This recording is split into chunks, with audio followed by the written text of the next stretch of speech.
Welcome to the program. I'm Mark Imperial. This segment's brought to you by booksgrowbusiness.com. It's the place where busy professionals get their books done and published to educate consumers, grow their businesses, and to leave a legacy. This is a series of spotlights on remarkable exit planning advisors from across the country. And joining me on this segment is Wayne Slavitt. He's the founder of the PrimeMark Group and the author of the book titled Run It Like You'll Sell It. Wayne, welcome to the program. Very nice to be here. Thanks, Mark. Wayne, tell us a little bit about your work and specifically let us know who are the types of clients that you specialize in helping and working with. Sure. Well, Mark, my work is the result of over 43 years in business. About half of that has been in starting and growing companies and selling them off in the C-level suite, CEO, corporate controller, CFO.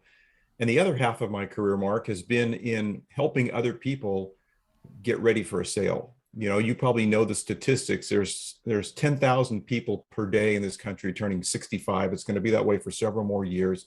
The wealth transfer is incredible right now. And the thing I've noticed over the past 43 years is the one thing that's missing from a successful transaction is the lack of proper planning. That what ends up happening is a business owner doesn't prepare, and all of a sudden something happens. Could be positive, where they get an unsolicited offer. It could be on the negative side, where they might be going through a divorce, have a disability, a disagreement. We call these the 5Ds in exit planning. And those are unplanned events that happen every day.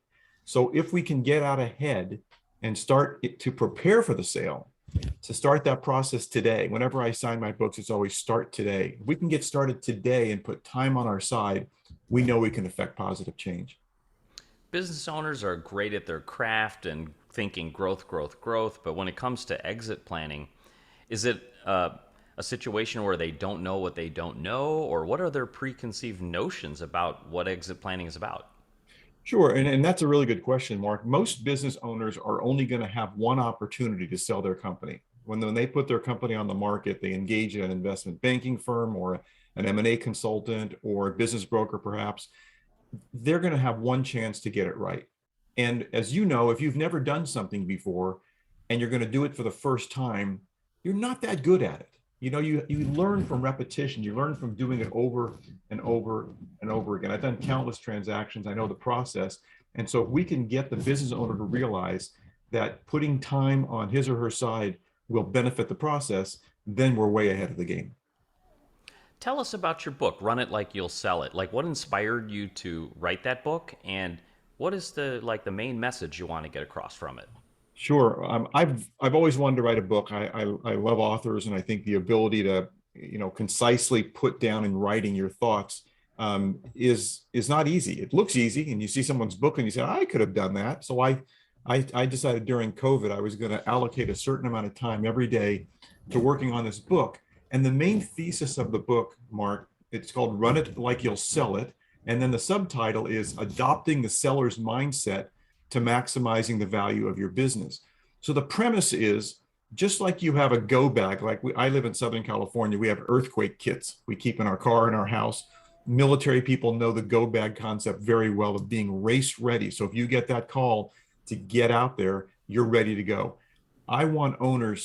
I tell my owners this: we don't know always when you're going to receive that unsolicited offer. So why not be prepared? And the analogy that I use is that of a house. If you woke up this morning, Mark, and said, you know what, I think I'm going to sell my house, you most likely would not put a for sale sign out in front today. You would interview a couple of real estate agents. You would choose one. You would invite that person to come walk your property. You would point out certain things you've done to your property. And maybe you'll discover also, through the help of this professional, things that you need to work on before you can have that open house. And that might be replacing carpeting. Maybe the roof is a little, not in good shape.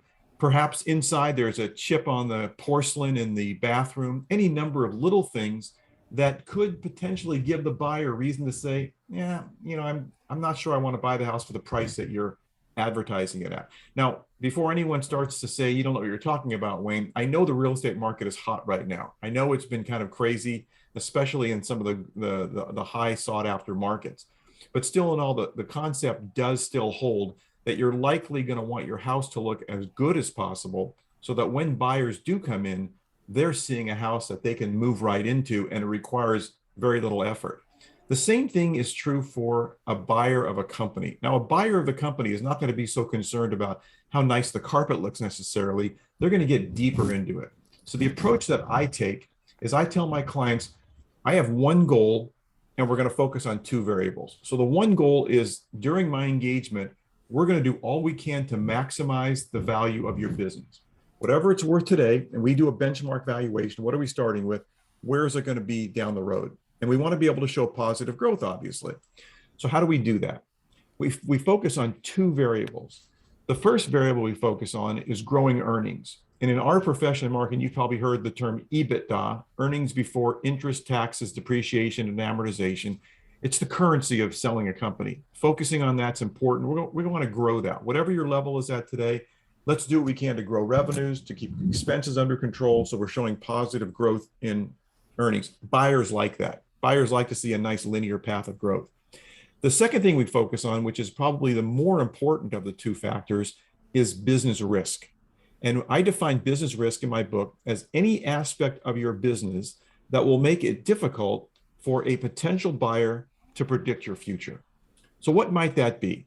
That could be litigation, for example. If you're a company that's involved in a regular basis on litigation, for me, if I'm going to buy your company, that's a risk factor.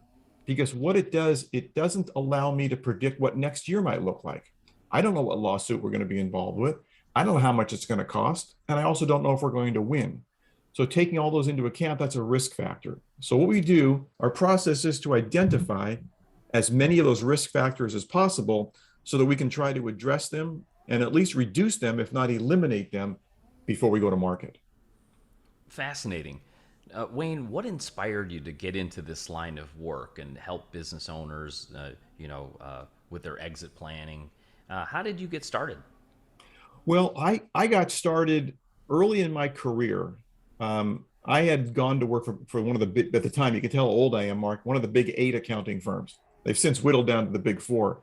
But I went to go work for one of those firms, and I didn't really enjoy it. Auditing was not my thing. I was hoping to learn a lot about different companies, and I was put on the largest account in the office for 9 months, and any number of things didn't work out. And I had published my senior thesis in college, and one of my roommates' father, who had just sold his company to a large holding company in New York, got a hold of the publication and forwarded it on to the CEO of the large holding company, who said, "Let's hire this guy."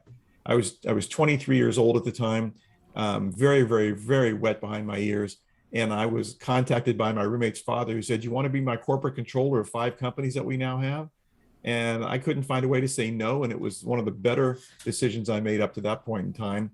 And over the next 6 years, I became moved from the corporate controller's position to the VP of finance position of 2 companies we merged together, and then merged a third company together, and then prepared it and sold it to a British company. That was my first exposure to that, if you will. And it was fascinating. I just thought this was a fascinating process. After that was sold, I took some time off and got called by the same roommate's father, who said, "I got another project for you."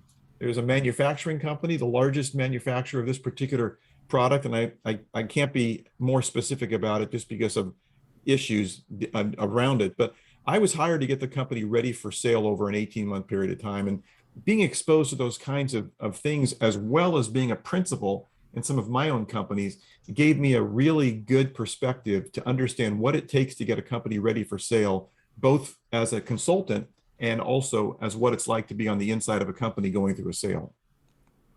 Fascinating. Wayne, before I ask you my last question, is there anything that I didn't think to ask regarding exit planning that you feel is important to share with business owners and founders considering selling now or in the near future?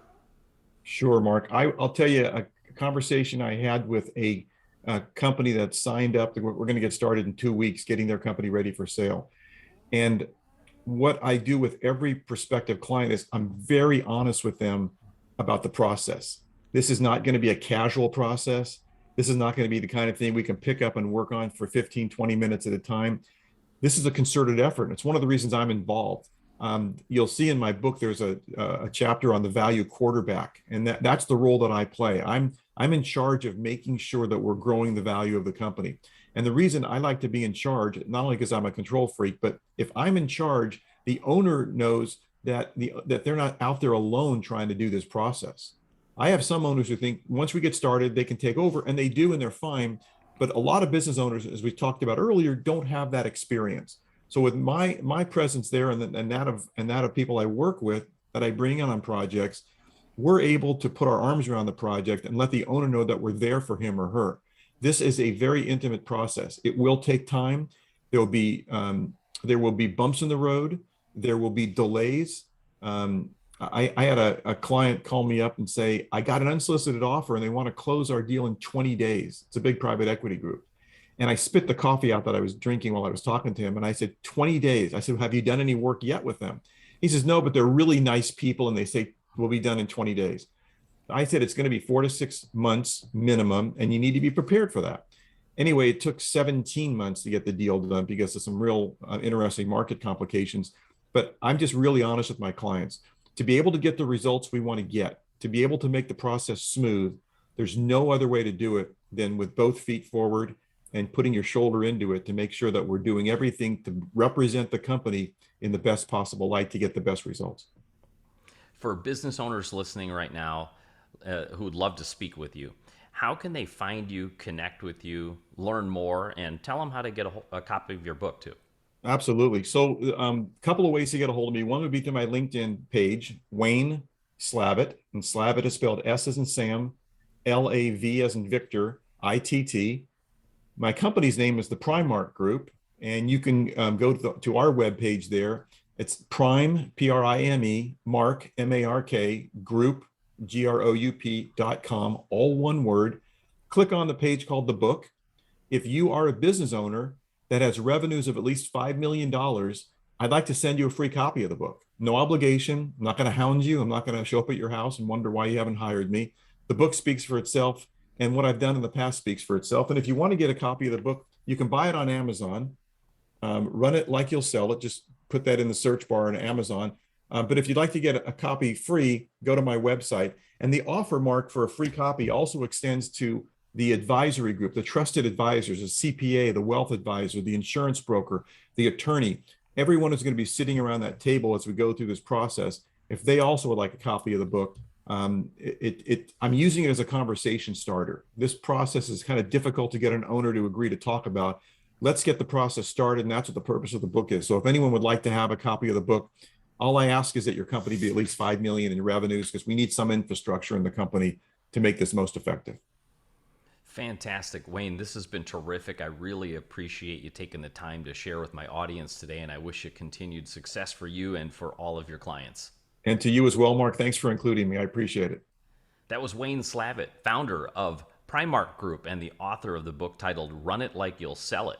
And this segment was brought to you by booksgrowbusiness.com. It's the place where busy professionals get their books done and published to educate consumers, grow their businesses, and to leave a legacy. That's all for now. I'm Mark Imperial, and thanks for joining me.